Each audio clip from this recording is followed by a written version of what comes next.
Inaasahan ng mga kawani ng pamahalaan na magkakaroon ng pagtaas ng sahod ngayong Agosto, ayon kay Budget Secretary Amina Pang-Andaman noong Lunes. Ayon kay Pang-Andaman, ang National at Local Budget Circular ay napirmahan na at ilalathala sa mga darating na araw. Ang circular na ito ay magsisilbing gabay sa mga ahensya na sakop ng wage increase upang makalkula ang mga bagong sahod.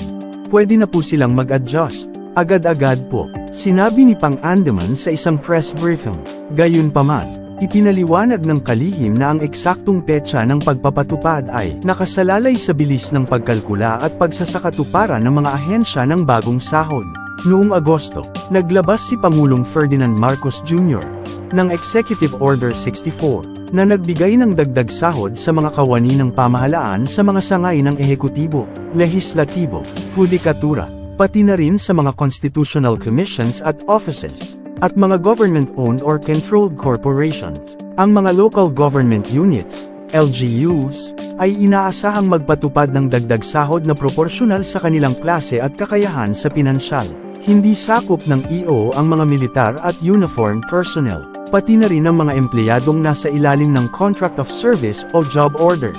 Ipinaliwanag ni Pang-Andaman na ang mga ahensya tulad ng militar ay may ibang istruktura ng sahod, kaya't hindi sila sakop ng EO. Para sa national government, ang taas sahod ay ipatutupad sa 4 na yugto.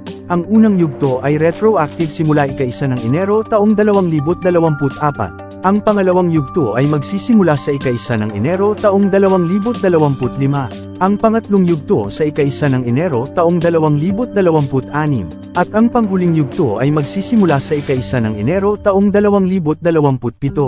Ayon kay Pang-Andaman, ang pagtaas ng sahod para sa 2025 ay na-account na sa National Expenditure Program. Ang layunin ng EO ay gawing mas kompetitibo ang sahod sa gobyerno kumpara sa pribadong sektor at tugunan ng nararamdamang epekto ng mataas na inflation sa mga empleyado ng gobyerno. Bukod sa taas sahod, ang EO ay nag-aatas din ng medical allowance na 7,000 bawat taon simula 2025.